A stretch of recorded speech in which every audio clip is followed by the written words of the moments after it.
अभिधान राजेंद्र कोश का सप्तम भाग, उसमें व्याख्या बताई कि कर्म के संयोग से व्यक्ति ज़्यादा से ज़्यादा भार युक्त हो जाता है और जो निर्भर होता है वो निर्भर वाला व्यक्ति वो ही आगे आगे आगे आ सकता है।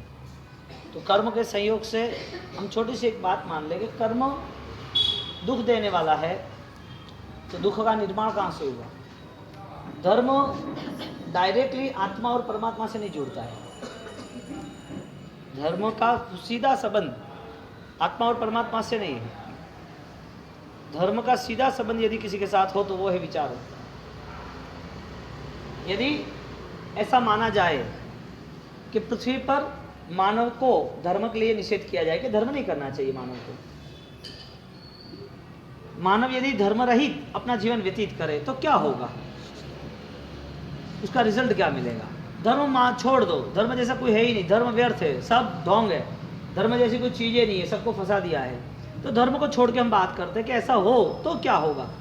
तो बात यह हुई कि यदि किसी ने ऐसा सोच लिया कि इंसान को धर्म के बिना ही हम रहने देते हैं तो धर्म के बिना रहा हुआ इंसान वो शायद दुखों के पहाड़ों के नीचे फंस जाएगा, क्योंकि धर्म का सीधा संबंध विचारों से था और धर्म का सीधा फल आनंद से था। आत्मा, परमात्मा, ईश्वर, सिद्धांत, शास्त्र वो बाद में आते हैं,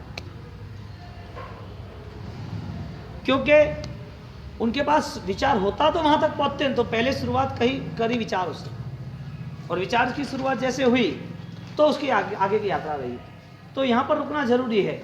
विचारों के आधारित हम किसका निर्माण कर रहे हैं। मानव को धर्म से दूर कर दे तो समझ लेना कि वो सुखो आनंद उससे दूर हो गया। कई लोग ऐसे हैं धर्म नहीं मानते, तो व्यक्ति धर्म कर भी रहा है तो पशु से, पेड़ पौधों से, जानवर से, इससे भी ज्यादा दुखी क्यों है? अकेली सृष्टि रहती जो इंसान बिना की, जो इंसान ही न रहते तो अपने आप खुश थे ना। सृष्टि अपने आप खुश थी कि नहीं थी? पेड़ पौधे, पशु पक्षी, ये तो पृथ्वी तो छोटी है, कितना बड़ा समुंदर, कितने बड़े जंगल, कितने बड़ी पहाड़ियाँ, चारों और कुदरत है। क्या वो सृष्टि में जीव सृष्टि नहीं है? लेकिन उनकी अपेक्षा से वो सुखी है। लेकिन मानव धर्म, मानव व्यक्ति यानी जीवन वो दुख से भरा हुआ है। तो बात यह है कि जब व्यक्ति धर्म से दूर रहा तो उसे क्या मिला, धर्म के करीब रहा तो क्या मिला। ईश्वर परमात्मा दूर है, आत्मा दूर है, इसके लिए इसकी बात नहीं करते हैं। सिर्फ धर्म के नाते वो किससे जुड़ा। यदि आनंद को नहीं मानेंगे तो आनंद की उपलब्धि भी नहीं रहेगी, और आनंद को मानेंगे तो आनंद की खोज भी शुरू होगी। एक पौधा वो उनकी जड़ों से शिथिल हो गया, एक पौधा है उनकी जड़ों से कमजोर हो गया, उसका क्या होगा? गिर जाएगा। उसकी जड़ों पर पानी का कोई स्रोत नहीं रहा, जड़ों से सूख जाएगा, मुरझा जाएगा। उसने जमीन को छोड़ने की शुरुआत कर दी। उसका मूल स्रोत क्या था? जमीन था। जमीन के साथ जुड़ा हुआ पानी था, प्रकाश था, उसकी जड़ें थी और उसका बल था। यदि उस पौधे ने कमजोरी बता दी या जमीन को छोड़ने की कोशिश की तो, व्यक्ति ने आनंद को छोड़ने की कोशिश की तो, आनंद को उपलब्ध न कर पाया तो, प्रसन्नता को पाने की कोशिश न की तो, सम्यक दर्शन, सम्यक ज्ञान वो सत्य राह ही नहीं कर पाया तो। कई चीज देखने से मानी जाती है, अनुभव से नहीं मानी जाती, और कई चीज अनुभव से ही मानी जाती है। जो व्यक्ति अंधा है उसे बोल दिया कि प्रकाश मान लो, आग मान लो, तो ये दोनों चीज अलग है। प्रकाश देखते ही माना जाता है और आग को अनुभव से ही माना जाता है, दोनों अलग है। ऐसे धर्म प्रवृत्ति और धर्म के भाव, वो दोनों में आसमान जमीन का अंतर है। धर्म जो देखा जाता है वो शायद दूसरों के लिए, दूसरों को देखने के आपको पता चलता है कि इसने धर्म किया, लेकिन वो धर्म की जो व्याख्या थी, उनका जो अनुभव था, धर्म से जो परिचित होने वाला व्यक्ति था, उसे आनंद की कोई अनुभूति हुई या नहीं? व्यक्ति अगर दुख से उठता तो आनंद मिलता, दुख से ऊपर आ जाता तो, अंधेरा से ऊपर आता, दीपक की ख्वाहिश रहती तो उजाले को पकड़ पाता, सीमाओं को छोड़ने की तैयारी होती तो फिर स्वतंत्रता को उपलब्ध होता। दुख को समझना जरूरी है, इससे ज़्यादा दुख मैंने निर्मित किया वो जानना जरूरी है।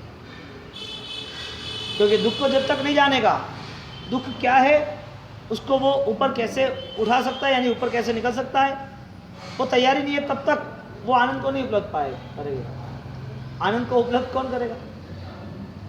यदि उसको वो कर्मवाद पता होगा।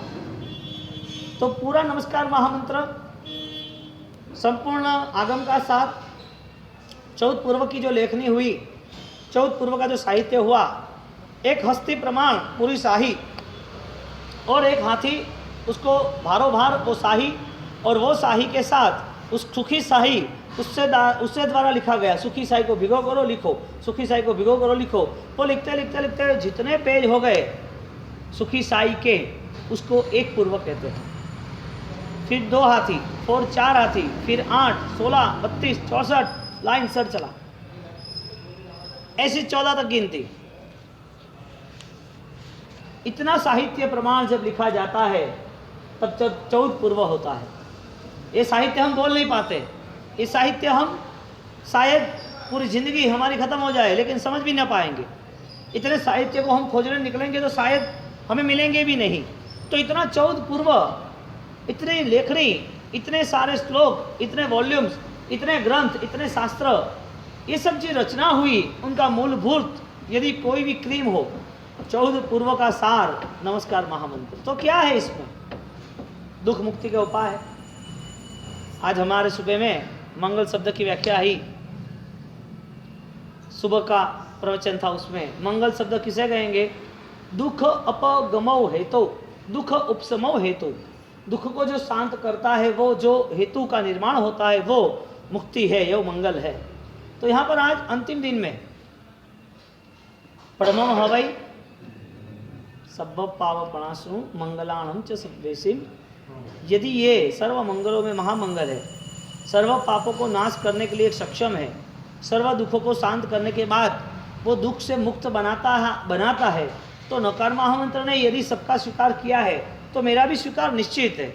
लेकिन उनकी 2-3 चीज़ हमको समझनी जरूरी है। पहले तो हमें वो आनंद से बिछड़ना नहीं है, हमें वो सम्यक भाव से दूर नहीं होना है, हमें वो सत्य राह को छोड़नी नहीं है। तो वो कैसे निर्मित होगे? मंगल कैसे होगा? पडमम हवै, प्रथम मंगल है। तो प्रथम मंगल जन्म होना वही है। इंसान से धर्म से दूर कर दो, अब जीवन व्यतीत करो, दुख के अलावा कुछ नहीं मिलेगा। धर्म है तो भी दुख है, तो क्या वजह, इसका कारण क्या? एक बार, बहुत छोटी बात है, जो हम अभी जो आगे के हमारे 4 स्टेप है, सुख के बाद सुख, सुख के बाद दुख, दुख के बाद दुख दुख के बाद सुख, वो 4 स्टेप को लेना है। नमस्कार महामंत्र की आराधना पूर्ण हो रही है तो उसका पूरा बैकग्राउंड तैयार हो रहा है। हाँ, एक गांव में, एक नगर में एक होशियार कारीगर था, कुशल कारीगर, लोहा वाला, लोहकार, जो लोहे के शस्त्र अस्त्र सब बनाए रखता था, लोहे की सब चीज निर्मित करता था। अब एक दिन उस नगर पर हमला हो गया। हमला होने के नाते सब तहस नहस हो गया। पकड़ लिया उसको भी, जंजीर में बांध दिया, लोगों के साथ जो व्यवहार किया वही उसके साथ व्यवहार किया, डाल दिया बड़े खड्डे में, दूर दूर तक। आएगा जानवर खा जाएगा, प्यासा भूखा मर जाएगा, मरने दो, यहाँ ही कुछ करना नहीं अपने को। जंजीरों से बांध दिया, और जंजीरों से बांधने के बाद उसको वहाँ फेंक दिया। वो खुश हो गया, आनंदित हो गया। बांधने के बाद आनंद इसके लिए रहा कि वो होशियार था हर लोहे की कारीगरी में। उसको पता है कि जंजीर की कड़ी में सबसे कमज़ोर कड़ी कौन सी है, जिससे मैं खोल के निकल जाऊं, मैं मुक्त हो जाऊं। अब उसने तैयारी की, 1 2 3 सब जगह पर जांचा परखा कि कहीं पर एक कड़ी मुझे ऐसी मिल जाए जिससे मैं सब कड़ी खोल दूं, तोड़ दूं जंजीरों को। वो देखता गया, देखता देखते वो दुखी हो गया। उसने बनाई थी, इसके लिए वो दुखी हो गया, क्योंकि उसकी एक आदत थी, जो भी निर्माण करता ना उसके पीछे वो दस्तक कर देता, सिग्नेचर। उसने बना दिया तो उसका एक सिंबल लगा दिया कि मेरी एक कंपनी का सिंबल रहता है ना, पता है कि इसका है, तो ऐसे वो सिंबल लगा दिया कि ये मेरी बनावट यानी कि मेरा क्रिएशन है। तो उसने जो निर्माण किया था उसके अंदर उसने अपनी दस्तक रख दी, और दस्तक रखने के बाद वो परेशान हो गया, ये मैंने निर्माण किया और सबसे मजबूत कड़ी तो यही है, पूरी कड़ियाँ मजबूत है, एक भी नहीं खुल पाएगी। वो पहले खुश था कि मैं खोल पाऊंगा, फिर दुखी हो गया, अब नहीं खोल पाऊंगा, अब तो मरूंगा ही मैं। खुद ने निर्माण किया था ना, खुद के सिर पर आ गया ना। ऐसा होता है, दुख स्वयं से ही निर्मित होता है कि कोई देता है। यहाँ एकांतिक को और ताजा और तंदुरुस्त और बलवान, एकांतिक शब्दों में और प्राण पूरने के लिए शब्द लिखा आत्यंतिक क्षय, आत्यंतिक क्षय, कि कोई भी हिसाब से मुझे सफाई करनी। कौन सी? राग द्वेष और मोह, क्योंकि मोह ने तो राग द्वेष बढ़ा दिया, और मोह था ही इसके लिए कि वो अज्ञान था, और अज्ञान की वजह ये थी जो मिथ्यात्व के लक्षण पे खड़ा था। मिथ्यात्व, मोह यानी कि मिथ्यात्व, अज्ञान, मोह और राग द्वेष, वो पांचों के पीछे संसार। तो संसार को मूलभूत यदि प्राप्त नहीं करना है, संसार में यदि हमें लंबे दुख सहन नहीं करना है, या तो फिर हमें धर्म अवस्था रहित, हम अविवेक से हमें नहीं जीना है, तो फिर संसार को मूलभूत खत्म करने के लिए हमें यहाँ पर आत्यंतिक क्षय, उसका सहारा लेना पड़ेगा कि जहाँ जहाँ पर भी मुझे सफाई करनी है मैं तैयार हो जाऊँगा। घर में खिड़कियाँ खुली है, बाहर से तूफान आ रहा है, कचरा आ रहा है, और वो सफाई कर रहे हैं। पहली हमारी तैयारी क्या होनी चाहिए? सफाई करने की होनी चाहिए या खिड़कियाँ बंद करने की? खिड़कियाँ बंद इसके लिए करने की, जितनी सफाई की वापस कचरा आने वाला। तो यहाँ पर कर्म क्षय करने वाला व्यक्ति यदि कोई आराधना करता है, कोई तप करता है, कोई दान देता है, तो तप करना यानी कर्म क्षय करना, दान देना यानी कर्म क्षय करना। लेकिन वो कर्म वापिस आ रहे हैं या रुक जाते हैं, जिसे हम संवर कहेंगे। आश्रव यानी आना, संवर यानी रुकना। धर्म करने वाला व्यक्ति वो यदि कोई भी छोटा मोटा धर्म कर रहा है तो किसके लिए? आत्यंतिक क्षय, क्षय यानी साफ करना, कचरे साफ करने के लिए कर रहा है। दर्द है, वो क्या 80% खत्म हो वही जरूरी है कि 100%? कोई भी ड्रेसिंग करना है तो क्या ऊपर से करोगे कि मूल तक जाके करोगे? क्यों? ये जो सड़ा हुआ भाग है, जो ड्रेसिंग करना है, उसमें सब कुछ निकालना पड़ेगा। थोड़ा सी भी पस है, थोड़ा भी कोई बैक्टीरिया से, तो उस पर स्पिरिट डालना ही पड़ेगा, बेटाडीन डालना ही पड़ेगा। वो बेटाडीन डाला, थोड़ा दर्द हो रहा है, होने दो। जब तक अंदर कोई ना कोई बैक्टीरिया, कोई जम्स, कोई भी अंदर दर्द, कोई कचरा छिपा है, तब तक आपका ड्रेसिंग फेल है। धर्म करने वाला व्यक्ति, धर्मों में या कोई भी अच्छे आचार विचार में जुड़ने वाला व्यक्ति, यदि उसने उस आचार विचार से खिड़कियां बंद नहीं की। हमारे यहाँ पाप के आमंत्रण के 18 स्थान है, जिसे 18 पाप स्थान है। हिंसा हो रही है, हिंसा करनी है, वो राग से हो रही है कि नहीं करने के भाव से हो रही है? राग मोह वो विचार पे आधारित है। इसके लिए हिंसा जो हो रही है वो राग द्वेष के आधार पे है या फिर धर्म के आधार पे? हिंसा नहीं होगी ऐसा तो होने वाला नहीं। अहिंसक भाव से हिंसा है या हिंसा के भाव से हिंसा है? आपका एंगल कौन सा है? बच्चा जो है वो पंछी को दाने डाल रहा है, बड़े हैं वो भी दाने डाल रहे हैं, एक शिकारी है वो भी दाने डाल रहा है। दाने डालने की क्रिया तो एक ही है। एंगल कौन सा है? संसार में रहना वो गुनाह नहीं है, कोई परिस्थिति ऐसी होती है रहना पड़ता है। लेकिन हमारी वो तैयारी है हमें मुक्ति के लक्ष्य पर, सम्यक दर्शन के लक्ष्य पर, हमारी वो पूर्व तैयारी है कि कब इस बंधनों से मुक्त होकर हम तैयार हो जाए। बंधन मुक्त होने के नाते हम कुछ न कुछ यहाँ पर जोर लगा रहे हैं।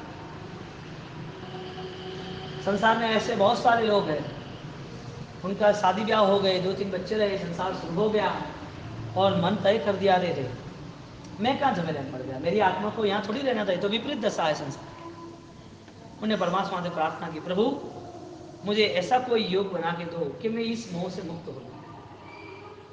और उसके फैमिली में उसने सब तैयारी की, बच्चे बड़े हो गए, जैसे बच्चे की शादी हुई नहीं 2 महीने में शिक्षा। जब भी छोटे थे 3री 4th 5वीं में 8वीं में, तब से उनने मन बना लिया था। संसार में रह तो रहा है लेकिन उसका रसबंध, राग की तीव्रता वो नहीं है।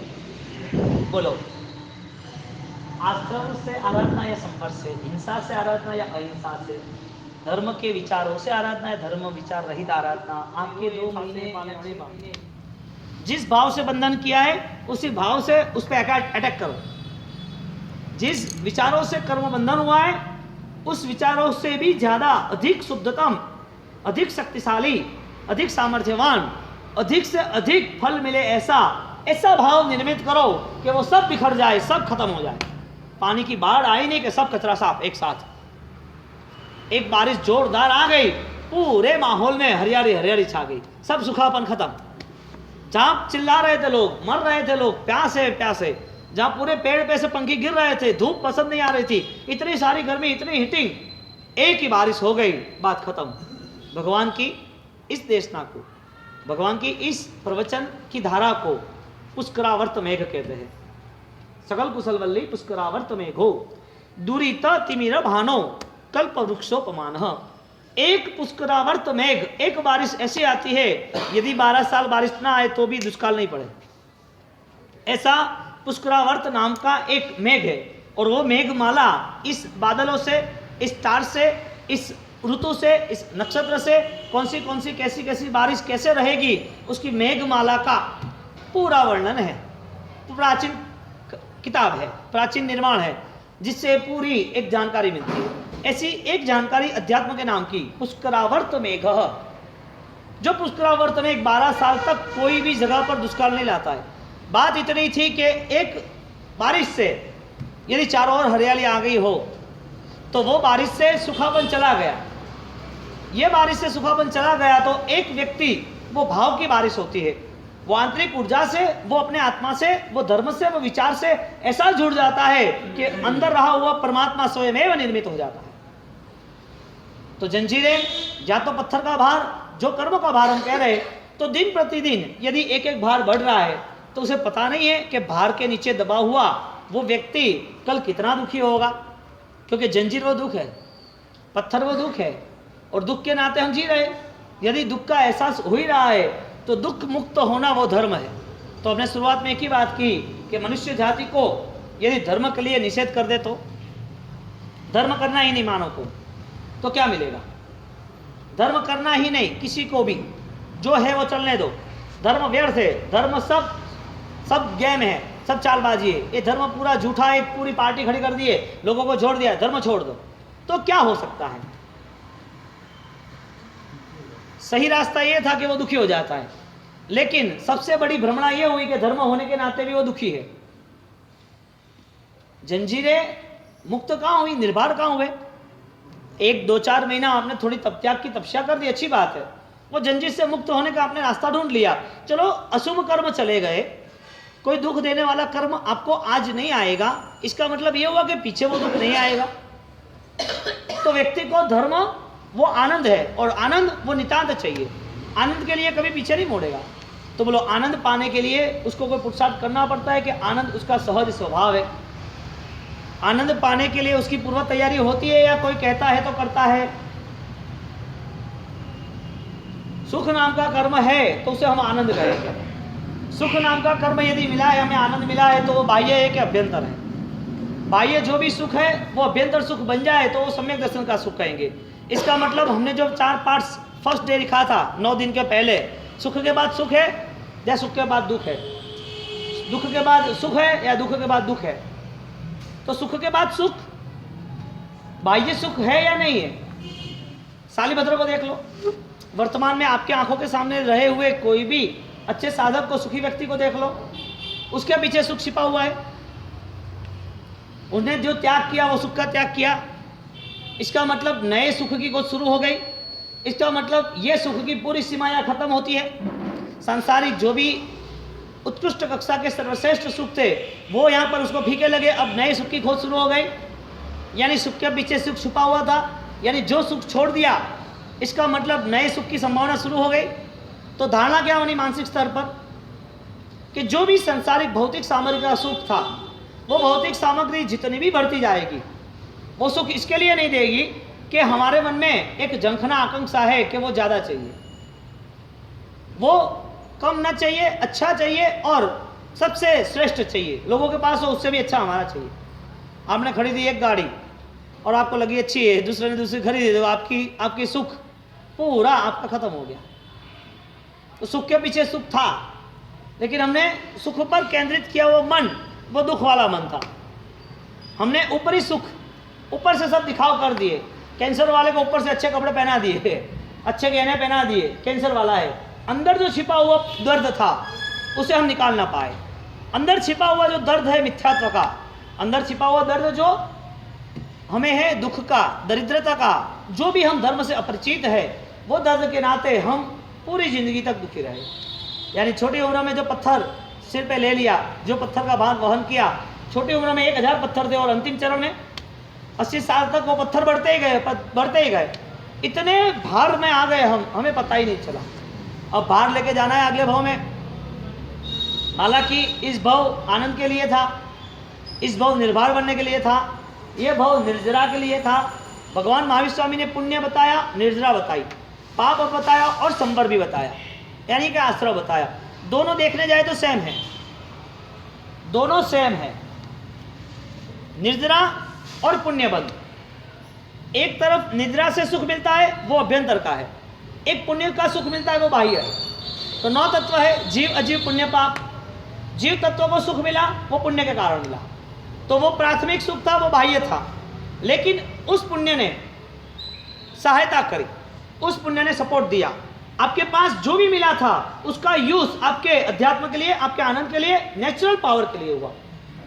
तो सुख तक वो अटक गया, उसकी सोच सही नहीं बनी इसके लिए। सुख के आगे दूसरा जो कदम था, मंगल का, महामंगल का, कल्याण का, पद्मम हवै मंगलम, सुख के आगे का जो कदम था नया, जो डबल सुख वाला था, तो वो न पाने की उसकी तैयारी इसके लिए थी कि उसको यहाँ पर किसी ने रोक दिया। वो रोकने वाला अपना मन, अपने विचार, अपना अज्ञान। अब निर्जरा तत्व और पुण्य तत्व, वो दोनों का एक ही काम है। एक अभ्यंतर सुख देता है, एक बाह्य सुख देता है। सुख तो देता ही है, लेकिन एक छीना जाएगा, एक बिखर जाएगा। एक सुख कोई बिखर न सकेगा, एक सुख आपके साथ ही रहेगा नितांत। अब सुख क्षणिक चाहिए या चिरस्थायी चाहिए? आपको चिरस्थायी चाहिए, या किसी को भी चिरस्थायी मिलेगा तो ही सही है। तो चिरस्थायी के लिए उसके पास अभिगम क्या है, आयोजन क्या है? आयोजन नहीं है, चलो ठीक है, तैयारी है। यहाँ तो परमात्मा महावीर देव का शासन है, यहाँ तो अमर कुमार जैसे आराधक को भी छोटी आराधना कम पल के लिए ली तो भी आगे ले गए। यहाँ तो चंड कौशिक जैसे आराधक छोटे दिनों की आराधना की तो पूरे पाप पलायन हो गए, पाप खत्म हो गए। यहाँ तो बड़े बड़े साधक और बड़े बड़े आराधक आते हैं, छोटे आराधक भी आते हैं, सबकी आराधना को आगे लेके जाते हैं। जैन शासन छोटी मोटी चीज है ही नहीं, और जैन शासन को समझने वाला छोटा इंसान होता भी नहीं। जिसकी प्रज्ञा सुविहित है, जिसका बोध सूक्ष्म और अति गाढ़ और प्रभावक है, जो बोध को पाने के बाद उसको अप्लाई, उसकी प्रतीति करता है, उसके लिए जिन शासन है। तो जिन शासन की बात, उनकी गरिमा सर्वश्रेष्ठ है। वो कभी भी कोई भी आदमी उसकी बातों को लेकर खंडन नहीं कर सकता। तो 9 तत्व में पुण्यबंध, जो आपको पता है कि संसार को सुख की सामग्री देने वाला है, तो पुण्यबंध तो सबके लिए है। ऐसा जरूरी है कि आपने धर्म किया आपको पुण्य मिलेगा? समाज में आपके सामने दूसरे दिखते नहीं, अन्य धर्मी, अन्य समाज वाले, अन्य लोग, अन्य कोई भी तरीके से कोई भी जीवन व्यतीत कर रहा है तो आपको दिख रहा है वो पुण्य, वो सुख दिख रहा है, लेकिन वो मंगल है, परमम हवाई मंगलम, वो मंगल नहीं है। क्यों? वो सुख की कोई भी जिम्मेदारी नहीं, वो सुख ऑथोराइज, वो सुख आपको फाइनलाइजेशन पर नहीं ले जाता, वो सुख आपको सुरक्षा नहीं दे रहा है, वो सुख ने तय नहीं किया कि आपको मैं सुख दूंगा। सुख दे दिया, कोई पता नहीं कि कब पल भर में परिवर्तन हो जाए, सुख मिल गया, लेकिन वो सुख सच इसके लिए नहीं था कि उसके पास वो सोच का, विचारों का सुख नहीं था। अविचार के सुख के बिना उसके पास सुख का अंबार लग गया है, विचार का सुख नहीं है। सुख के बाद सुख चाहिए तो सुखी चाहिए तो आप जनरल हो, सबके पास है। आप क्वांटिटी बनाओ कि वर्ल्ड लेवल, इंडिया लेवल पर सोचो, इंडिया लेवल पर जिसके पास 5 करोड़ रुपए हो गए वो कितने लोग हो गए? लाखों की संख्या में। जिसके पास 1000 करोड़ हो गए वो कितने हो गए? वो भी लाखों की संख्या में। 5 करोड़ वाले शायद 1 करोड़ लोग हो गए, 10 करोड़ लोग हो गए। 1000 करोड़ वाले शायद 1 लाख लोग हो गए। हाँ, अब उससे आगे बढ़ते जाओ, आगे बढ़ते जाओ। तो सुख वाले कहां पर नहीं है वो बताओ? ये तो इंडिया की बात है, वर्ल्ड लेवल पर जाओ आगे। सुख वाले कहां पर नहीं है? द्रव्य सुख कहां नहीं है? पुण्य को मानने वाला व्यक्ति वो पुण्य को क्या समझ रहा है? द्रव्य सुख, सांसारिक सुख, भौतिक सुख, सामग्री मिल गई। आज यहाँ 5 लिखा रहेंगे, शुक्रवार के दिन हमें अभिधान राजन कोश की बात सुनते रहते हैं। अनुयोग द्वार के अंतर्गत यहाँ पर जो योग है उसके पीछे चलना, अनुयोग। तो यहाँ अनुयोग की व्याख्या तो बहुत सारी है। इसमें 2 प्रकार के अनुयोग होता है, पदम अनुयोग और गंभीर अनुयोग। अनुयोग में ज्ञानी भगवान ने हमें 4 विशिष्ट अनुयोग बताए हैं। कथानुयोग, पहले तो द्रव्यानुयोग, कथानुयोग, गणितानुयोग और चरकरणानुयोग। 4 योग। इसमें जहाँ जुड़ना है वो योग जो हमें आगे पता है। तो सबसे बलवान योग कौन सा? कथानुयोग, गणितानुयोग, चरणकरणानुयोग या द्रव्यानुयोग? तो ज्ञानियों ने कहा कि वीर द्रव्य अनुयोग विचार चरण करणों को नहीं सामने। द्रव्यानुयोग नहीं है तो चरण करण वो भी सार रहित है। यानी कि जिसके पास स्वभाव से विपरीत चलने का विचार है, स्वभाव से विपरीत चल रहे हैं, वो कुछ नहीं पा सकते। पंछी है वो जमीन पे चलने के लिए है या आसमान पे उड़ने के लिए है?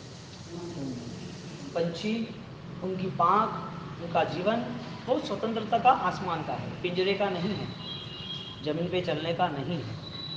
यहाँ पर हमें हमारे ज्ञानी भगवंतों ने योग के द्वारा स्वभाव अवस्था में स्थिर रहने की बात बताई है। यानी कि जहाँ जहाँ पर मिथ्या भाव है, गलत धारणा है, गलत चीज़ को पाने की हमारी कोशिश से, हमारी भ्रमणा है, इस चीज़ों को लेके हम हमारे स्वभाव से विपरीत चल रहे हैं। यानी कि अनुयोग जिसके पीछे, जिसके साथ आपको जुड़ना है, तो आपका जो योग बना है, आपका जो जुड़ाव हुआ है, कनेक्शन हुआ है, वो देह का हुआ है, वो सही बात है। पुण्य का हुआ वो भी सही बात है। लेकिन मन के साथ जुड़े हुए विचार वो आप कहाँ ले जाते हो?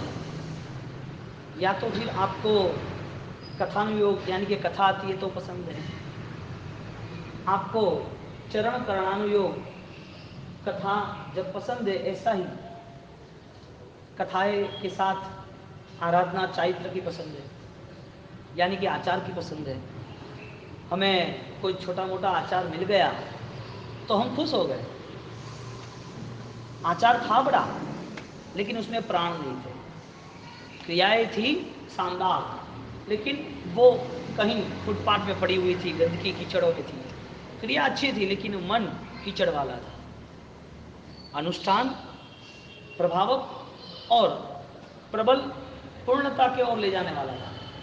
लेकिन उस धर्म के अनुष्ठान ने न तो हमें कुछ दिया, क्योंकि चरण करणानुयोग, चारित्र का पालन जो 70 प्रकार का है और 70 प्रकार का दोनों है, 70। इस चरण करणानुयोग के अंतर्गत हम प्रवेश तो कर चुके, लेकिन यहाँ पर कथानुयोग, चरण करणानुयोग, गणितानुयोग यानी कि ये ज्योग्राफी जो भी हम यहाँ की गणित, लघु संग्रहणी, दंडक, कर्मगत जो संख्या है वो ज्ञान तो हमें मिला, लेकिन द्रव्यानुयोग क्या है उसको छोड़ के हम कर रहे हैं। यहाँ पर 350 के स्तवन में, 350 गाथा के स्तवन में शुरुआत की, बिन द्रव्यानुयोग विना चरण करण को नहीं साम। जब तक द्रव्यानुयोग नहीं है तब तक ये सभी आराधना सार रहित है नहीं कह रहा। उपाध्याय यशोवी जी महाराज कह रहे हैं, वो भी आज से 12 साल पहले हरिभद्र सूरी महाराज ने पंचकल्प भाष्य में जो बात कही वो बात है, पंचकल्प भाष्य। ये बात होने के बाद चारित्र की आराधना वाला व्यक्ति वो किस विचार को लेके चल रहा है, यानी कि क्या आपका सोना, आपका जवेरात, आपका गहना, आपके हीरे, आपके पैसे, क्या वो जलाने के लिए है, कूड़े कचरे में डालने के लिए है, कि उसको संभालने के लिए? मूल्यवान चीज संभाली जाती है। ऐसे यहाँ पर विचार, धर्म का रोल क्या, आपके सही विचारों का रोल क्या, आपकी जीवन पद्धतियों का रोल क्या? जनरल हो गया सब कुछ, उसके बाद भी सुख, आपके पास भी सुख, आपके पास भी कोई धर्म की व्यवस्था, उनके पास भी कोई धर्म की व्यवस्था, आपके पास भी जीवन व्यतीत करने के लिए सब सहयोग मिले आसपास के, उनके पास भी वो सहयोग मिले आसपास के। तो यहाँ कर्मवाद की बात, प्रभु महावीर के सिद्धांत, प्रभु महावीर को अनुसरण करने वाले परंपरा में गौतम स्वामी, भामाशाह, कुमारपाल, सावक, साविका, साधु साध्वी, गणधर, पुण्य, पापी, सब लोग, उन लोगों ने क्या किया जीवन में? यदि 55 साल के बाद भी कुमारपाल का परिवर्तन आ रहा है, यदि एक छोटी सी बात को लेके एक अंगूठी वो निकल गई हाथ से और परेशान हो गए भरत कुमार चक्रवर्ती, अरे कि ये देह में कुछ नहीं है, और उनके लिए जैन शासन फलीभूत हुआ। एक सैनिक महाराजा जो सिर्फ एक शालिभद्र को सीने से लगा देते कि वाह क्या मेरा मगध का रत्न है, मेरे मगध में इतने पुण्यशाली लोग हैं, धन्यवाद है, मैं मेरी रानी के लिए एक कंबल नहीं ले सका 1 करोड़ सोना मोर का, ऐसे 32 कंबल तुमने उठा लिए, धन्यवाद है, और वो भी कंबल फाड़ के एक दिन में फेंक भी दिए तुमने, धन्यवाद है, सीने से लगा दिया, वो दूर हो गया। नहीं नहीं नहीं, नहीं। उसका शरीर एक ही सेकंड में पसीने से तरबतर हो गया। उसको सोने के लिए फूल की सैया, फूल के ऊपर फूल की सैया में सो रहे थे, और इतने कोमल के उसके पैरों में बाल थे। ये जैन शासन ने उनको संयम दे दिया, दीक्षित हो गए, और गर्म धकधकती जो शिला थी उसके ऊपर वो ध्यान में लग गए, अपना शरीर पूरा शोषित कर दिया। ये जैन शासन, सुख के बाद सुख, सुख की परंपराओं में सुख, तो सुख तो जनरल बन गया, तो फिर जैन शासन की वैल्यू हमने नहीं की। सुख यदि वीआईपी इंपॉर्टेंस हो गया, यदि हमने सुख के पीछे कोई ना कोई टारगेट बना दिया, तो ही हम जैन शासन को मूलभूत तत्व को पा सकेंगे। यदि मूलभूत तत्व के करीब नहीं आ पाए तो ये सब पुण्यबंध होगा, और पुण्यबंध की अवस्था आपने देख ली दुनिया में। पुण्य को आप देखना चाहते हो तो जाओ दुनिया भर में सैर करके आओ। दुनिया भर में बहुत सारे नाम के पुण्यशाली, धन के पुण्यशाली, रूप के पुण्यशाली, बुद्धि के पुण्यशाली, बहुत सारे पावरफुल आदमी हैं, पद के पुण्यशाली, बहुत सारे पुण्य है। ये पुण्य ही है और आगे कुछ नहीं है। ये पुण्य यूज हो रहा है जो पूर्व का था, जो हमसे ही निर्मित था। लेकिन पुण्य के पीछे पुण्य, मंगल के पीछे महामंगल। तो महामंगल्य वो कौन सा? जो द्रव्य मंगल, जो व्यवहार से हमें मिल गया है, सुकन मिल गया, सुख मिल गया, पुण्य मिल गया। और भाव मंगल की यदि बात करें तो हमारा मन वो बार बार कर्म बंधन से मुक्त होने की तैयारी, एक जंजीर को छोड़ा, दूसरी जंजीर को छोड़ा, जंजीर बांध के जाओगे तो तब तक मुक्ति नहीं है। और जब पूरे पहाड़ के पत्थर छोटी उम्र से जो शुरू हुए थे वो पूरे आपने विच्छेद कर दिए, आपने पहाड़ के पत्थर को एक तरफ फेंक दिया उठा के, और एक साथ हजारों पत्थर आपने फेंक दिए, और जब आप ऊपर उठ गए पत्थर से और आप उड़ने लगे, आप भार रहित निर्भर हो गए, तब निर्जरा निर्मित हुई, तब परमात्मा महावीर की मोक्ष की यात्रा शुरू हुई, तब केवल ज्ञान की करीबी आई। तो जीव ने जो कर्म का बंधन किया था अनंत कालों तक, अनंत अनंत कालों तक इतने कर्म बंध किए, इतने भार बांधे, इतनी झाल बिछाई, इतने जगह पर वो फंसा कि उसे पता ही नहीं चला कि ये भार के साथ ही में चल रहा हूं। तो भार को निकालने के लिए, निर्भर बनने के लिए जब अवस्था मिली है, वो अवस्था प्रभु महावीर के संदेशों की है, प्रभु महावीर के प्रवचन की है। अब अवस्था मिलने के बाद हमारे पास द्रव्य सुख है, यानी सुख है, तो सुख के साथ आगे निकले तो सुख के बाद सुख किसे कहेंगे? यहां पर सुख के बाद सुख बोला कि निर्भर अवस्था का निर्माण। आप कर्म मंद कर रहे हो, कर्म तो होगा, बंद तो होगा, लेकिन अशुभ कर्म बंद नहीं करोगे, गलत सोच के साथ नहीं चलोगे, पॉजिटिव एंगल आपका रहेगा, और वो पॉजिटिव हर वक्त रहेगा। अब व्यक्ति धर्म प्रवृत्ति करता है, लेकिन उसके विचार वो धर्म प्रवृत्ति के नहीं है। सोचो एक छोटी सी बात मन के परिवर्तन के लिए, हाँ, सुख के बाद सुख के लिए। आपने दिन दहाड़े किसी की हत्या कर दी, उसके पीठ में छुरा घोंप दिया, मार डाला, तो क्या होगा? हत्या का पाप लगेगा कि नहीं लगेगा? हाँ या ना? हत्या का पाप लगेगा, अच्छा गुनाह लगेगा, अच्छा कार्रवाई होगी, अच्छा जुर्म के नाते जेल होगी, कारागृह होगा, जंजीर में बंधोगे, अच्छा कैद खाना आपको मिल गया, वो सजा मिल गई आपको, वो आदमी मर गया। अब आप सोचो, किसी के प्रति घृणा की, किसी के ईर्ष्या हुई, किसी के प्रति क्रोध हुआ, अब आपने सपनों में उसको मार डाला। आदमी का सबसे बड़ा पाप सपनों से ही शुरू होता है। सपने इतने पाप कर देता है ना, शायद वो जिंदगी में नहीं करता है, और मन से इतना इतना इतना दुष्ट परिणाम वाला हो जाता है ना। मुझे वो बताओ कि आपने सपनों में हत्या कर दी, मारने वाला या मरने वाला? मरा कोई नहीं, लेकिन मारने वाले तो आप ही थे ना। कायदे कानून लगते कि नहीं लगते सपनों में? कायदे कानून गवर्नमेंट के नहीं लगते, कर्मों के लगते कि नहीं लगते? क्यों साहब? आपने मारा नहीं, फिर भी सुख के बाद सुख, प्रैक्टिकल, सीधा डायरेक्ट। यानी कि विचार शुद्धि आवश्यक है। हर वक्त हर किसी को प्रेम से, हर वक्त हर किसी के साथ स्नेह से, हर लोगों के साथ कहीं पर भी कोई भी व्यवहार हो तो हमारा कोई अपराध का व्यवहार नहीं होना चाहिए। कर्मों की कड़ी को छोड़ना है ना, अब कड़ी को छोड़ने के लिए और बल लगाना पड़ेगा। उस भार को फेंकने के लिए बुलडोजर लाना पड़ेगा, जोरदार, जोर से जोर लगाओ, टूट जाएगा। सपनों में हत्या की, हत्या करने वाले कौन था? आप ही थे। रियल में हत्या हुई, हत्या करने वाले कौन थे? आप ही थे। तो सुबह जो पाप लगा वो रात को पाप लगेगा या नहीं लगेगा? घृणा थी ना, लगेगा ही ना। तो जो इतनी हिंसा जो हम जगते हैं, हम जब दिन भर में करते हैं जो भी हिंसा, उससे ज्यादा हिंसा रात को हो जाती है। रात्रि में दुनिया भर के दिन में जो रह गए काम वो रात को शुरू हो जाते हैं, सब तूफान होता है, नींद नहीं आती। स्वाध्याय नहीं है तो क्या से नींद आएगी? दवाई क्यों खानी पड़ती है? क्या प्रॉब्लम क्या है? छोटे छोटे बच्चे को अभी 3-4 बिले, सब यहाँ पढ़ाई लिखने आए, बच्चों को माइग्रेन शुरू हो गया, वर्टिगो शुरू हो गया। बोला कि अभी कोर्स ये कर रहे थे, एमबीए का करते, सीए का, गुजकेट का कर रहे थे, अभी हमने छोड़ा दिया, ये करते।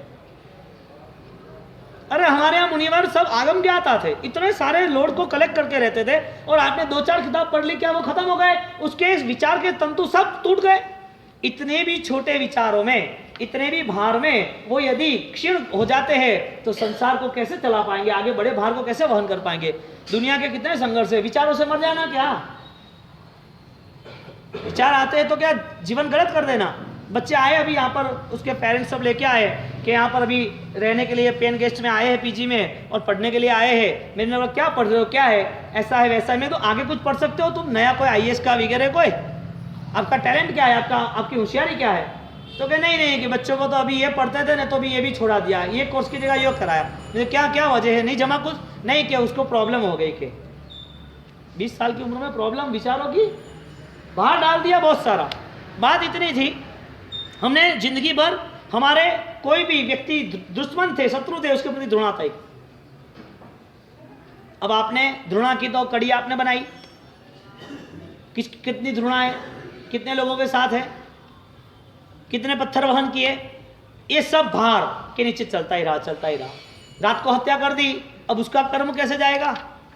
रात को नींद ना आती है, वजह क्या है?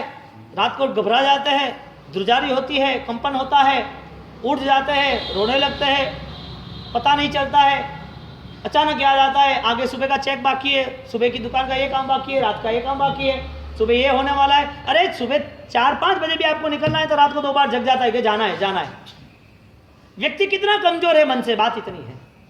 उसके पास निर्णय शक्ति क्यों नहीं है, परफेक्शन क्यों नहीं है? और परफेक्शन होता तो वो परेशान थोड़ी होता। परेशान की वजह क्या है? सुख के पीछे सुख तय नहीं किया, उसकी भ्रमणा ही नहीं कि मुझे यही सुख पाना है, और वो सुख ने सुख भी नहीं दिया। तो सबसे महत्वपूर्ण था कि दुख आते कहां से? दुख का निर्माण मैं ही हूं, तो अब दुख की मुक्ति के लिए उपाय मुझे ही ढूंढने पड़ेंगे। तो दुख से मुक्त करने के लिए आपके पास यदि धर्म है, धर्म की व्यवस्था है, तो धर्म की व्यवस्था विचारों से है। यानी कि ईश्वर आत्मा तक न पहुंच पाए, सिद्धांत शास्त्र तक न पहुंच पाए, तो आनंद तक पहुंचने की कोशिश करना। आप खुश रहना सीख लो, किसी के दुख पर नहीं, किसी को दुखी करके भी नहीं, मस्त निर्भर मन से खुश रहो। जो भी गलत है उसे छोड़ने की कोशिश करो, जो कर्मवाद है उसको स्वीकारने की कोशिश करो, और हमसे हुए जो भी कर्म है उससे मुक्त होने की हमारी पूर्व तैयारी है। आपको कोई भी दर्द छुएगा नहीं। दर्द शायद बाह्य होगा, अभ्यंतर नहीं होगा, भीतरी नहीं होगा। आदमी दुखी क्यों है? कुछ नहीं मिला इसके लिए, कि किसी ने छीन लिया इसके लिए, या किसी के पास ज़्यादा है इसके लिए, या आपके पास कम है इसके लिए? बताओ तो सही। हाँ, साड़ी याद कर दूं क्या? गहना याद कर दूं? वो गहने वाला ही। ये भाव बार बार नहीं मिलेगा, ये जीवन वापिस मिलता ही नहीं, आप समझ लेना। ये क्या, कौन सा पूर्व का योग आप ढूंढने जाओ, आपकी पूर्व की पीढ़ियों को, पुरखों को, पूर्व के महापुरुष नहीं मिलेंगे। जिसने सही जिंदगी जी उसका भविष्य सही बना। और सबसे बड़ी बात, ये मानव भाव भी मिल जाए तो कोई प्रॉब्लम नहीं है, मानव भाव भी मिल जाए तो उसकी बहुत बड़ी वैल्यू नहीं है। लेकिन इस मानव भाव में जो सार्थकता, जो हमें निर्माण करना है, जिससे हमें आगे बढ़ना है, जैन शासन की सुरक्षा और जैन शासन के प्रति हमारा योगदान, बहुमान, जैन शासन की हम क्या सेवा कर सकते हैं, यानी कि उनकी सेवा में हमारा खुद का एक सम्यक ज्ञान, वो हमें आधार बन रहा है। और जिसके पास वो ज्ञान नहीं है, सोच नहीं है, पढ़ाई नहीं है, स्वाध्याय नहीं है, उसके जीवन में बार बार डिस्टर्बेंस, उसके फैमिली में डिस्टर्बेंस, और उसके साथ रहे हुए सब संघर्ष में जुड़ोगे। वो व्यक्ति लंबे समय तक किसी के साथ जुड़ नहीं सकता, क्योंकि उसकी तैयारी है क्रॉस करने की, झगड़े रगड़े करने की, किसी को गिराने की। बार बार यही बात, हर बार उसका डाउनलोड होता रहता है, हर बार वो यही काम करता रहता है। यदि ये काम से वो मुक्त हो जाए, बोलो आप एक ही टारगेट बनाओ कि दुख का कारण मैं ही हूं, बस इतनी बात, और कुछ नहीं। दुख मुझसे ही निर्मित हुआ, एक ही बात, किसी ने गलत किया ही नहीं है। आपकी तैयारी सुख पाने की शुरू हो गई, सुख के रास्ते आपने चुन लिए। तो दुख के बाद सुख की हम बात कर रहे हैं। हमारा फर्स्ट स्टेज शुरुआत से नौकर मंत्र की आराधना पूर्ण हुई, तो 9 दिन नौकर की बात की थी। तो हमारे पुराने माल को भी देखना पड़ेगा ना, पुरानी चीज़ को भी आपको परचेस करनी पड़ेगी। भाई दिखा तो रहा हूँ, 4 चीज़ थी, सुख के बाद सुख, सुख के बाद दुख, दुख के बाद सुख, दुख के बाद दुख। फर्स्ट सुख सुख, लास्ट दुख दुख। पहली बात सुख के बाद सुख, उसमें हमने ली निर्जरा। निर्जरा वो सुख का कारण है, पुण्य वो सुख का कारण नहीं है। पुण्य कॉमन हो जाएगा सबके लिए, और आपका पुण्य शायद किसी का ज़्यादा होगा तो फीका लगेगा। उससे अच्छा है पुण्य को टक्कर मार दो और आगे निकल जाओ निर्जरा तक। वो बाहुबली में हुआ, वाली मुनि और रावण में हुआ। रामायण भी लेनी है तो बाद में भी ले लेंगे, शुरुआत कर देते अभी। तो रावण और वाली मुनि, वो मुनि हो गए, उस दोनों में ये लफड़ा हो गया, यानी कि फाइट हो गई। रावण उसके ऊपर युद्ध करने के लिए चल बसे, और युद्ध करने के नाते उनने मारा मारी करनी शुरुआत कर दी। उसका बल पे उसको गर्व था कि मैं बहुत हजार विद्या का, मैं शक्तिशाली व्यक्ति हूँ, मैंने बहुत विद्या उपार्जित कर ली है। तो संन्यास भी ग्रहण किया था, विद्या भी ग्रहण की, और राजपाट के लिए सब खेल भी किए। और वो खेल करने के नाते उनने वाली के साथ युद्ध छेड़ दिया। वाली के साथ जब युद्ध छेड़ा तो वाली ने उसकी पूरी शक्तियों को क्षीण करके बगल में लेके पूरी पृथ्वी की परिक्रमा की, और वाली को पता चला इससे कुछ नहीं है, जीत तो गया। रावण ने क्षमा मांग ली, वहां से वो निकल गया। उसके बाद वाली और उसके भाई, वो दोनों का युद्ध हुआ, और दोनों के युद्ध के नाते सामने उसको ऐसा लगा कि तो गलत हो गया। भाई को मारने के लिए चला, एक मुट्ठी मार दे खत्म। पूर्व का भाव का पुण्य था ना बहुत बड़ा सा, जो सेवा की थी, वो सेवा के पुण्य के नाते उस वाली ने मारने के लिए मुट्ठी उठाई और भाई को मारना था, लेकिन मन नहीं माना कि ये गलत है। पुण्य था बल का, पुण्य था राजपाट मिलने का, पुण्य था लोगों पर प्रभाव पाड़ने का, लेकिन उस पुण्य को उसने मिसयूज नहीं किया। उसने सोचा ये सब कुछ काम का नहीं है। जो मुट्ठी उठाई थी मारने के लिए, वो सिर पे ला दी, लोच कर दिया, दीक्षित हो गया। सुख के बाद सुख विचारधारा से ही निर्मित होगा। और आप दुखी हो तो किसी को भी कुछ कहना मत, दुख की वजह ही हम खुद है, हमसे ही निर्मित हुआ है, ये धारणा बनेगी तो आनंद आएगा। तो रामायण के अंतर्गत हर जगह पर रामायण आप देखने आत्मा के होते हैं, इसके लिए द्रव्य का अनुयोग, द्रव्य के पीछे आपका चलना। तो यहाँ पर द्रव्यानुयोग के लिए भगवान ने कहा स्वभाव से विपरीत नहीं चलना चाहिए, क्योंकि ये दुखी इसके लिए उसने उसकी सक्षमता विपरीत जगह पर ले गया। तो स्वभाव पंछी का, यानी कि पंखी का देह वो पाख आसमान में पसारने के लिए था, स्वतंत्रता का।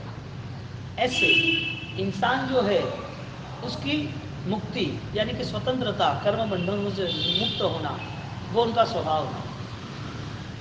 आसमान में उड़ना वो उनकी चेतना थी, यानी कि इंसान हुआ ही है सुख शांति की अपार संपदा को प्राप्त करने के लिए।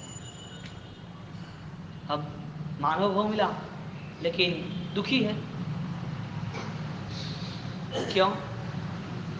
सुख है यानी कि धन है तो सुखी है, कि सुख है तो धन है? लाओ वो धनी, झांको इनकी आंखों में, वो कितने सुखी है। धनवान के जीवन में कितनी पीड़ा है, वो सुख नहीं है। इंसान विपरीत दशा में चला, मुझे धन मिलेगा, मुझे परिवार मिलेगा, पद प्रतिष्ठाओं की सिंहासनों की यात्रा मिल जाएगा। उनको पूछो, उनके करीब जाओ और देखो ये सब क्या वास्तविकता है? इंसान क्या विपरीत चल रहा है? स्वभाव क्या था? वत्थु साहो धर्मो, सत्य धर्म की प्राप्ति, सत्य जीवन की प्राप्ति, सत्य के करीब पहुंचने की उम्मीदें, ख्वाहिश, कोशिश, प्रबल पुरुषार्थ, ये सत्य था। विपरीत क्या है? इससे दूर रहा और मान लिया कि ये सही, यानी कि योग ही नहीं है, योग गलत है तो भी गलत अनुयोग है, यानी कि लक्ष्य ही गलत बना दिया। तो यहाँ अनुयोग द्वार पर भगवान ने हमें बताया कि आप किसके पीछे जा रहे हो, किसके साथ जुड़ रहे हो। यहाँ पर अलग अलग भिन्न व्याख्याएं कही है, दुभ्ये पन्नता, मूल पठभाणो योगे, यहाँ अलग अलग व्याख्या अनुयोगों द्वारा, अनुयोग यथ, ऐसी विभिन्न गाथाएं की है। तो ये सब अनुयोगगतः क्या विपरीत दशा में सब मिल जाता है? आपने कोशिश की गुलाब उगाने के लिए, लेकिन जूही के बीज डाल दिए, चंपा के बीज डाल दिए, कितनी भी बरखा आए, मेघ मलार बादल गरज जाए, कितने भी कुदरत साथ दे दे, माली खून पसीना एक करके सिंचन करें, क्या कमल के बीज में जूही खिलेगी? क्यों? विपरीत है। उस बीज में वो योग्यता थी कि वो कमल को ही पैदा कर सकते। इंसान के जीवन में वो योग्यता थी, वो साधना के स्तर पर परमात्मा का प्रकटीकरण करे स्वभाव के साथ। अब परमात्मा रहे दूर और संसार पूरा अंदर भर दिया और मानने लगा मैं सुखी हूँ। हम विपरीत दशा में चल रहे हैं। हमारे पास शायद कोई ज्ञान है, कोई विचार है तो वो उधार है, सिर्फ बांटने के लिए है, जीवन को आगे बढ़ाने के लिए नहीं। देखना जीवन में जब अनुभूति का स्तर निर्मित होता है ना, तो वो जो है उससे कुछ और ज़्यादा शानदार बन जाए।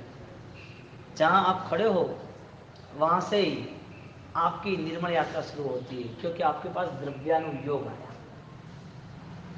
अब द्रव्यानुयोग पाने के लिए हमारे पास धर्म अनुष्ठान है, क्रियाएं है, कथाएं है, चरण करणों को नहीं सार रहित है।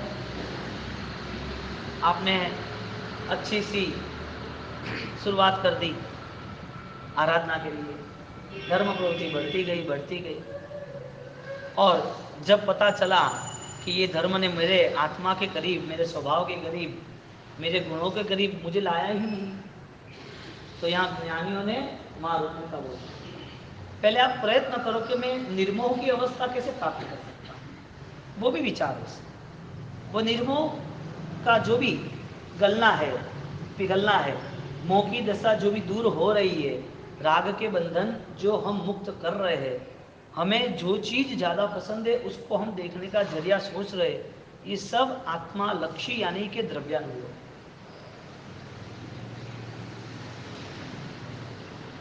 जाना है, कहाँ जा रहे हैं, कहाँ तय क्या कर रहे हैं और क्या पा रहे हैं, कैसे पता चलेगा? क्योंकि अपार शांति वो धनवान से ज़्यादा ज्ञानवान, विचारवान, श्रद्धावान को। विपरीत अवस्था को चुन लिया तो आपकी क्षमता भी खत्म हो जाएगी।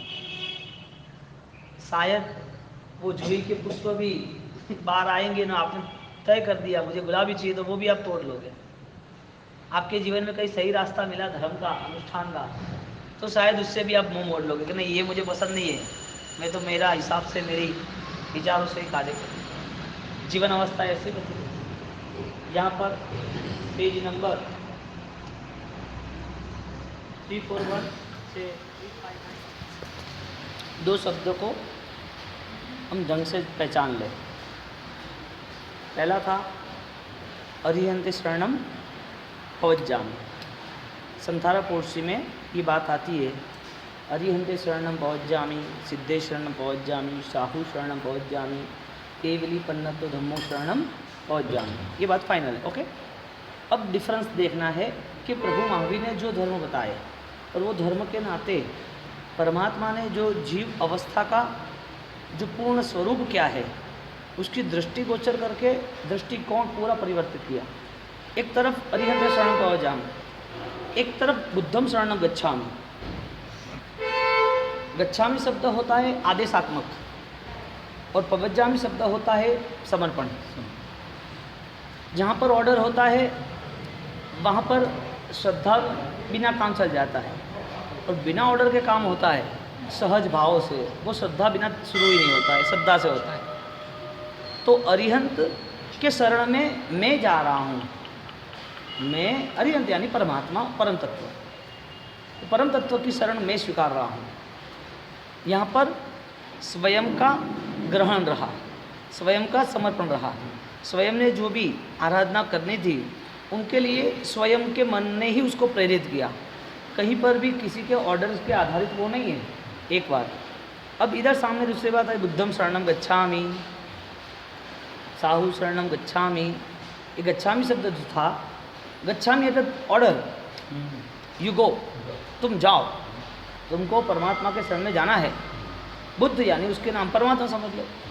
एक भाषा के प्रयोग जहाँ पर गुलाम बनाता है तो वहाँ पर वास्तविकता कैसे निर्माण होगी?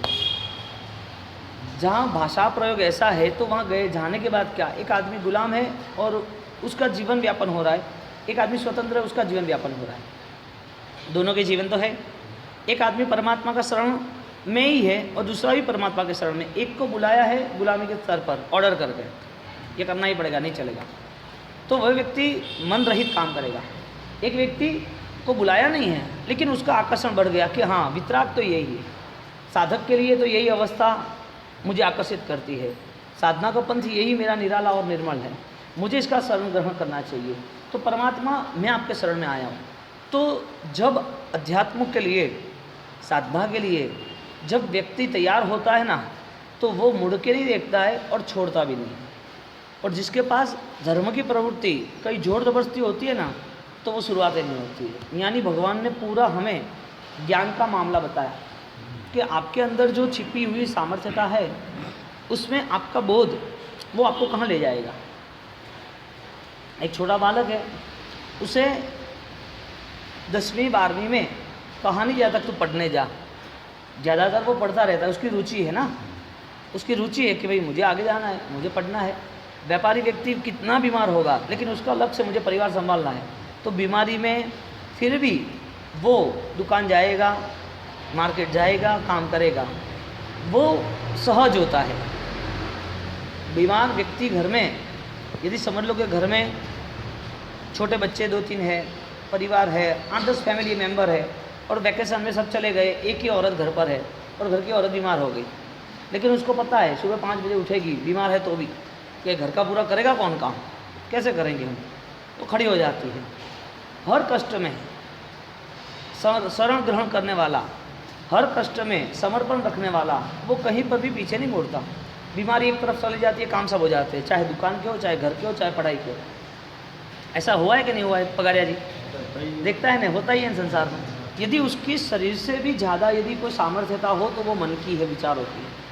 शरीर बल से भी कोई अधिक कोई ताकत हो तो वो मनोबल की है। और मनोबल की ताकत में नमस्कार महामंत्र के आराधक आप देख लेते हैं कि वो शरीर जहाँ पर रुक जाता है और आगे कहीं ना कहीं कोई धर्म के नाम पर काम कर जाता है तो वो पूरा बल विचारों का, अध्यात्म का है। तो अरिहंत का जो शरण ग्रहण किया, अरिहंत शरणम पवज्जामि, तो अरिहंत के शरण में आने वाला व्यक्ति, उसको अरिहंत की शरण पसंद इसके लिए आई कि मेरे संसार में भवो भव तुम्ह तृणानम, मेरे संसार में इस चरण की सेवा से मैं अपार सुख शांति प्राप्त करूंगा। यानी कि जैन परिवार में परमात्मा भक्ति के नाते उसका पूरा दिन कहीं पर भी खाली नहीं जाता। तो जैसे संसार की क्रिया करता है सब कुछ, ऐसे ही वो परमात्मा की धर्म अनुष्ठान की क्रिया करता है संपूर्ण, कोई बात बाकी नहीं रहती। अब उसके पास चाहे ओमकार हो, चाहे मंदिर हो, चाहे क्रिया हो, चाहे तप हो, इस सब अवस्थाओं में एक शरीर के बल से भी आगे कोई बल है जिसका नाम अध्यात्म है, अंतर्मन है। और वो बल के बाद वो कुछ पाता है तो वो आनंदित रहता है, परम आनंद की अनुभूति होती है। तो गच्छामि और प्रवज्जामि दोनों शब्द में शरण तो है, लेकिन शरण स्वीकारने वाला कौन सा है? एक स्वानुभूति से शरण स्वीकार रहा है, एक स्वीकारने की तैयारी उसकी ज़बरदस्त है। सूरज की किरणें आती है तो कितने देर में आती है पृथ्वी पर? धीरे धीरे आती है कि सड़क देकर एक झड़क आ जाती है। हाँ, उसने सोचा कि अभी 7 बजे सूरज आएगा, 8 बजे किरण आएगी, 9 बजे ज़मीन पे आएंगे, 10 बजे लोगों के घर जाएंगे, एक ही झटके में आ जाती है। ऐसे जिसका समर्पण और शरण है उसने तुरंत स्वीकार कर लिया। तो जिसने शरण स्वीकारा अपने भावों से, अपने समर्पण से, तो शरण स्वीकारने वाला का जो समर्पण था उसको अभी कुछ नहीं करना, उसकी पूरी शक्ति अब कुदरत ने दे दी उसको, अध्यात्म ने उसकी पूरी शक्ति उसे निर्मित कर दी। तो आप देखना धर्मी आत्मा को कभी ज़्यादातर कष्ट नहीं पड़ेंगे, कष्ट पड़ेंगे तो सहन करने की ताकत होगी और सहन करने के नाते वो आगे भी बढ़ जाएगा। कई लोग ऐसे हैं जो बहुत कमज़ोर थे पैसे से, व्यवहार से, लेकिन मन बना दिया कि बस मेरे परमात्मा का शरण मुझे ग्रहण करना है, और वो मक्कमता, वो अड़क श्रद्धा वो उससे आगे ले गया। और वो शरण स्वीकारते स्वीकारते उसने जीवन भी उनको दे दिया, जीवन उनको दे दिया। कुमारपाल महाराजा जी को पता चला कि अरिहंत मेरे वितरागी, मेरे परमात्मा है, अब मुझे उसके शरण के साथ ही रहना है और उसके शरण के साथ ही मेरी जीवन व्यवस्था पूरी करनी है। तो उनने जितनी भी आराधना की उसमें पूर्ण बल मिला। एक पौषध किया ना छोटा सा, और छोटे से पौषध में वो मकोड़ी ऊपर चढ़ गई शरीर पर, उसको खिसकाने की कोशिश की, वो खिसकाने के लिए तैयार नहीं हुई मकोड़ी। तो उसने सोचा कि मैं यदि जोर लगाऊंगा ना उसका पैर टूट जाएगा, तो उसने चमड़ी काट दी, अपनी चमड़ी काट दी कि नहीं, किसी जीव को मुझे हिंसा नहीं करनी। अब बल कहाँ से आया? शरण का बल था। एक बार उसने, पंडित ने बताया उसको कि आपके कुल की परंपरा से आपको बलि देनी पड़ेगी माता जी को, आपको माता जी को बलि देनी पड़ेगी, और वो हिंसा तो आपको करनी ही पड़ेगी, नहीं चलेगा। तो कभी भी किसी जीव को दुखी करके कोई व्यक्ति सुखी नहीं होता, कभी माता जी ऐसा कुछ मांगते भी नहीं। भगवान कभी जीव देते कि जीव लेते हैं? देवी देवता माता जी वो जीव देने से प्रसन्न होती है, किसी के दुख पे वो प्रसन्न होते हैं। तो ऐसे वो भगवान कैसे? दुख देने वाले भगवान, सुख देते भगवान। दुनिया का हर कोई व्यक्ति उससे प्रार्थना करता है, अपने कुल देवता से, अपने माता जी से। तो प्रार्थना करने वाला, क्या माता जी खुद किसी के दुख पर खुश होगी? कभी नहीं होती। तो कुमारपाल महाराज ने ना बोल दिया मुझे किसी को मारना नहीं। तो वो ब्राह्मण ने उसे फंसा दिया, ऐसा नहीं वैसा, ये वो, ये माता जी तुम्हें परेशान कर देंगे, ऐसा न वैसा न।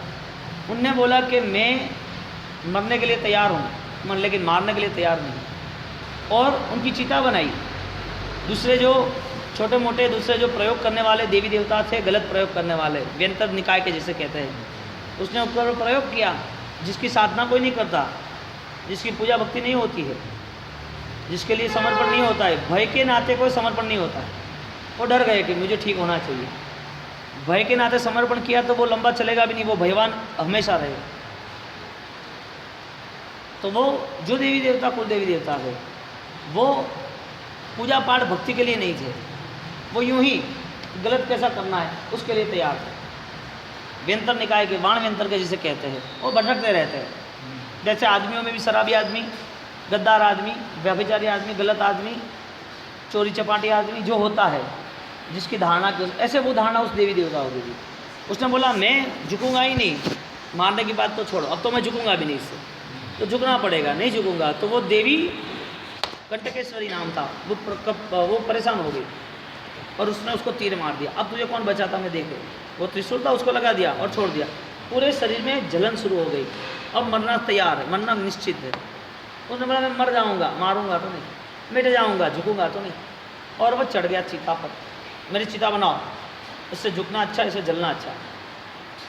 कुदरत ने उसे साथ दिया क्योंकि अरिहंत शरण पहुंच जा, अरिहंत के शरण में था। शरीर की शक्ति से भी ज़्यादा शक्ति किसकी है? आत्मबल की, विचारों की है ना। तो यहाँ पर उसको साथ दिया कुदरत ने।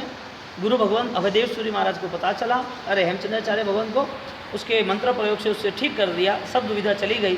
धर्म करने वाले की रक्षा धर्म ही करता है, पाप करने वाले को कोई नहीं मारता, उसका पाप ही उसे मारता। अनुकंपा, अनुकंपा में यहाँ पर बात बताइए, कृपया दानम दीना नाथ विषयम अनुकंपा दानम ठाणाम सूत्र। रंक दाने, रंक यानी गरीब, दीन यानी गरीब। आप कंपा कर रहे हो, करुणा कर रहे हो, कंप शब्द है करुणा करना। किनकी करुणा कर रहे हो? दीन है, जो दुखी है, जो पीड़ा वाले हैं उनकी। तो भगवान ने करुणा के दो वर्ष बताए, द्रव्य कंपा यानी कि द्रव्य अनुकंपा, भाव अनुकंपा। द्रव्य अनुकंपा आप बहुत सारे लोगों की कर सकते हो, चीज दे के जो आपकी नहीं है, जो पुण्य ने दी हुई है, फिर भी अच्छा है क्योंकि वो करुणा का माध्यम है, करनी ही चाहिए। भाव अनुकंपा के नाम पर आप किसको छूना प्रयत्न करोगे? भाव अनुकंपा के नाम पर आप क्या देना, क्या त्यागना पसंद करोगे? भाव अनुकंपा वो आपके कसायों का त्याग है, द्रव्य अनुकंपा वो आपकी भौतिक सामग्री, आपके पैसे, उसका त्याग है। सामग्री में ज़्यादा बल है धर्म के विकास का, या विचारों में ज़्यादा बल है धर्म के विकासों का? यदि विचारों में है तो जब भी दान देते हम, तब हमारा हाथ ही झुकता है कि हमारे विचार भी झुकते हैं। दान देते हैं तो हाथ झुकता है ना, किसी को देते हैं ना, त्याग करते हैं ना, तो दान देने में सिर्फ हमारा देह ही हमारे साथ जुड़ जाता है, युक्त होता है, या हमारे कसाई भी झुकने के लिए तैयार है, हमारे मन के अहंकार भी झुकने के लिए तैयार है? क्योंकि दानी वही है जो ज्ञानी है। आप दानी बनना चाहते हो तो आप मोह त्याग के करीब पहुंचने की शुरुआत करो। आपको त्याग ही करना है तो आप मिथ्यात्व त्याग के करीब पहुंचो। कहीं पर भी हमारा त्याग हमें दुर्गति में न ले जाए। त्याग के व्यवहारों में अनुकंपा के नाम पर हम पैसा भी त्याग करते हैं, भोजन भी त्याग करते हैं। हमने शायद 48 मिनट 1 घंटे समय को सामयिक में बांध लिया तो शायद हमने अच्छा वापस खाने का भी त्याग करने की हमने भावना की। क्या ये सब विचारों से संयुक्त है?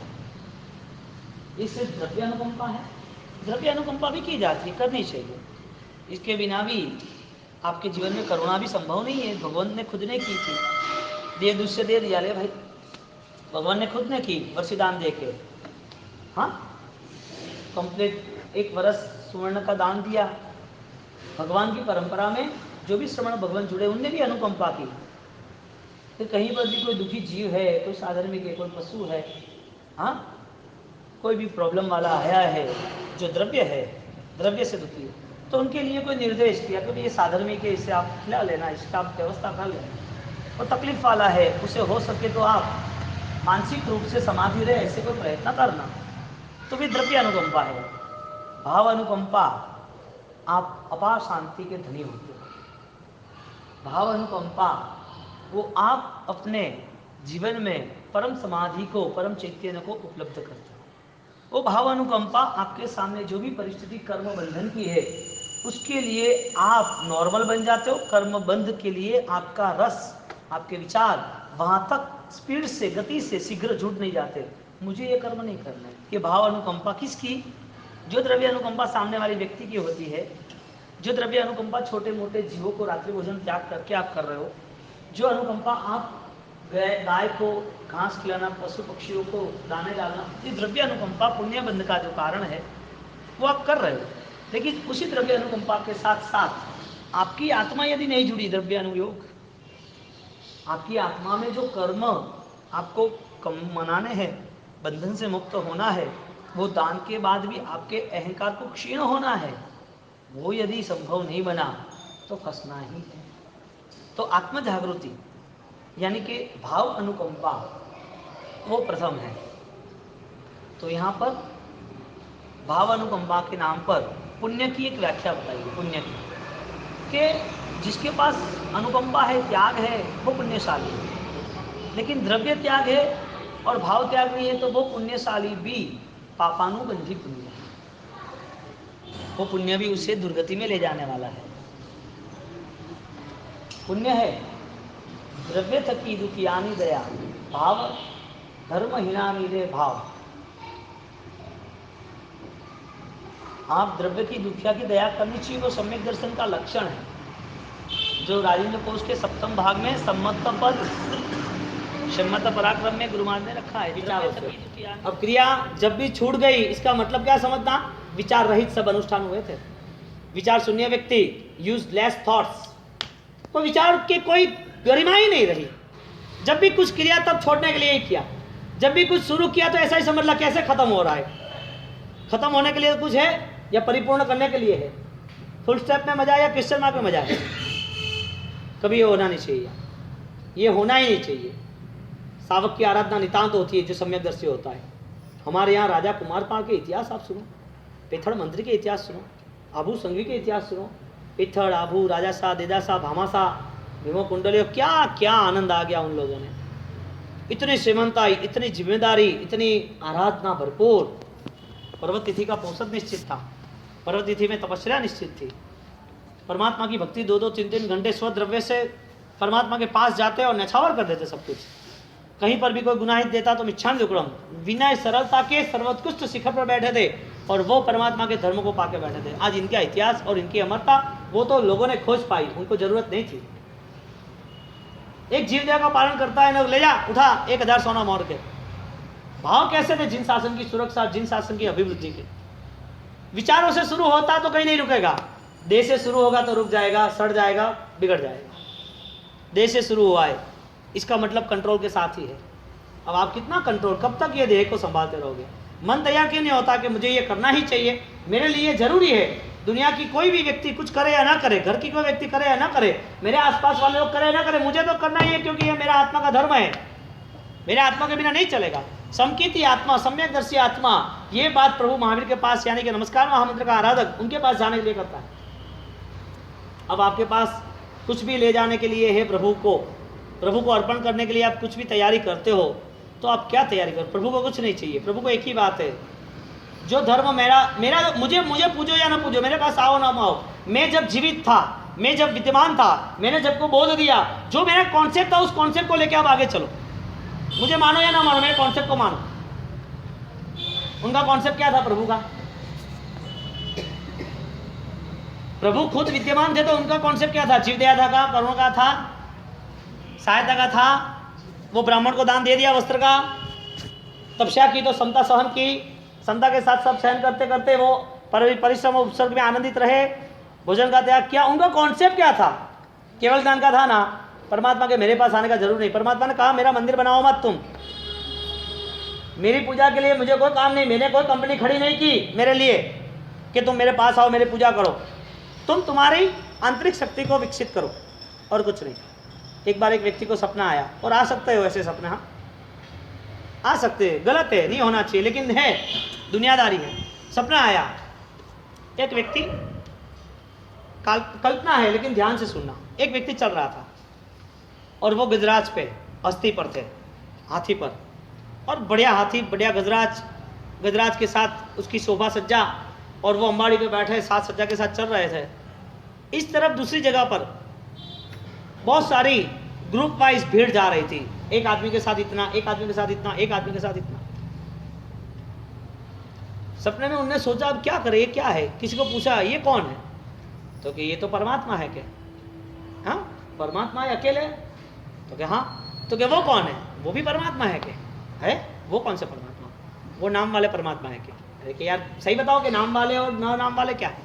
तो कि वो जीसस है, वो पैगंबर है, वो राधा, वो किशन है, वो राम है, वो शिव जी है, वो तीर्थंकर है, ऐसे बहुत सारे। तो क्यों ऐसा, क्यों ऐसा तो नहीं होता है, ये सब क्या बना कर रखा है?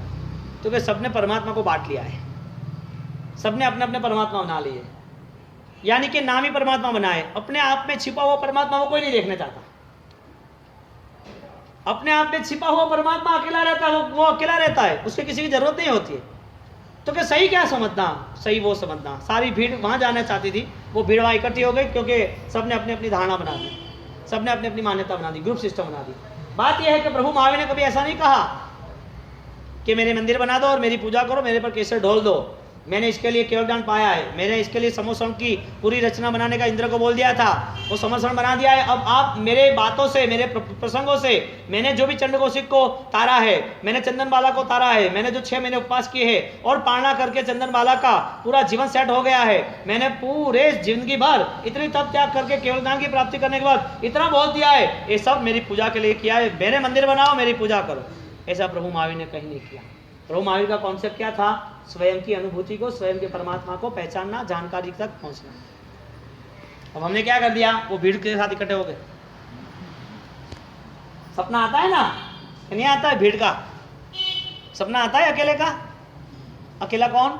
सो परमात्मा अंदर छिपा हुआ परमात्मा। मोक्ष में गए, उनका शासन, उनका शास्त्र, उनका दर्शन, उनने जो बताई हुई बातें, उनका जीवन बहुत भिन्न है, बहुत भिन्न है, और हम उससे भी और आगे निकल गए।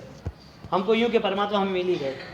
परमात्मा की खोज यदि शुरू करनी है तो हमारे पास परमात्मा के कॉन्सेप्ट चाहिए। उनने क्या तय किया था, बस वो ढूंढते रहो। उनके पास जब भी जाना है तो विचारोगे परमात्मा आपने जो किया मेरे में नहीं आ रहा है, मुझे वो सामर्थ्य दो, मुझे करना है बस। फिर देखो आप गाड़ी टर्न ली नहीं कि सीधी दिशा बदल गई। टर्न नहीं लेते तो दिशा कहाँ से बदलती? मोड़ नहीं लेते तो दिशा बदलती? मोड़ हुआ नहीं कि काम शुरू हो गया। प्रथम 1 किलोमीटर में आपकी यात्रा शुरू हो गई। तो नौकार महामंत्र में पढ़मम हवाई मंगलम कौन सा? हमने शुरुआत की थी कि ये सब पदों में सबसे महामंगल कौन है? सब्ब पाव पणासनो। सबसे महामंगल कौन है? ऐसो पंच नमुकारो सब्ब पाव पणासनो मंगलाणम च सब्वेशिम सर्व मंगलों में महामंगल पढ़मम हवाई मंगलम। ऐसे महामंगल को हम बार बार नमस्कार करते हैं। किसको नमस्कार किया? जिस आत्मा ने राग द्वेष खत्म करके परिपूर्ण शुद्ध अवस्था को प्राप्त किया। ऐसे शुद्ध बुद्ध निरंजन निराकार, ऐसे निर्मोही आत्मा को हम बार बार वंदन करते हैं। वो आत्मा आपका भी हो सकता है तो उनको भी वंदन करो, तुमको ही मिलो। यानी कि तुम जो हो वो नहीं हो, तुम जो हो उसकी खोज शुरू करो। कौन हो तुम? अरिहंत हो, क्योंकि अरिहंताणम शब्द लिखा है, संस्कृत प्राकृत है। प्राकृत की परिभाषा में अनंत अरिहंतों को 3 लाख लोक में जो भी अरिहंत है, 3 काल में, 3 लोक यानी भरत ऐरावत महाविदे, 3 काल भूतकाल भविष्य वर्तमान, तीनों जगह पर भरत ऐरावत महाविदे, ऊर्ध्व अर्धो मध्यम, तीनों 9 चीज, तीनों बार वंदन करते हैं। बोलो भविष्य में जो होने वाले उसको वंदन, भूतकाल में हो गए थे उनके वंदन, और जो अभी है उनको भी वंदन। आपके परिवार में कोई भी है तो वो तीर्थंकर बनने की क्षमता धर रहा है। आपके परिवार में किसी कुत्ते को पाला, वो भी तीर्थंकर बन सकता है। जीव है ना, आवरण है वो कर्म का, इसके लिए वो कुत्ता बन गया था। आवरण है कर्म का, इसके लिए उसकी धारणा बदल गई थी। आवरण है कर्म का, इसके लिए अज्ञान के हिसाब से वो पाप कर रहे थे। जैसे वो खिसक गया, वो अरिहंत बनने वाला है। बोलो सर्व जीव शिव है, सब जगह पर सर्व जीव अरिहंत है। बोलो आप किसको द्वेष करोगे? किसके प्रति आप घृणा करोगे? किसकी आसाधना करोगे? प्रेम ही बांटना है, करुणा ही करनी है। जहाँ पर दिखे वहाँ सहायता ही करनी है। कैसे मैं कॉम्प्रोमाइज़ करूँ, बस ये है अरिहंत की उपासना। अरिहंत शब्द से परिचित होना है तो आप अपने आप से परिचित होना। मित्रा के नाम इच्छामि दुक्कड़म 13 नंबर। वहाँ से निकलती है बड़ी बड़ी अपनी लकीरें छोड़ जाती है, फिर भी तो समुद्र में कोई इतिहास नहीं है। एक इंसान वो अपने जीवन में नाव की तरह अलिप्त भाव की तरह संयोग है, वो मुक्त होना ही है, उस विचारों को लेके यदि वो जी रहा है तो हर संयोग के पीछे उसका जो योग है वो योगी राज मिल जाएगा। हम योग है यानी जुड़े तो है, हमारा जन्म कर्मों की वजह से हुआ, उस जन्म में देह भी अनुकूल मिला, वो पुण्य कर्म की वजह से मिला। यदि कहीं पर जन्म मिलने के बाद शारीरिक विकलांगता आई गई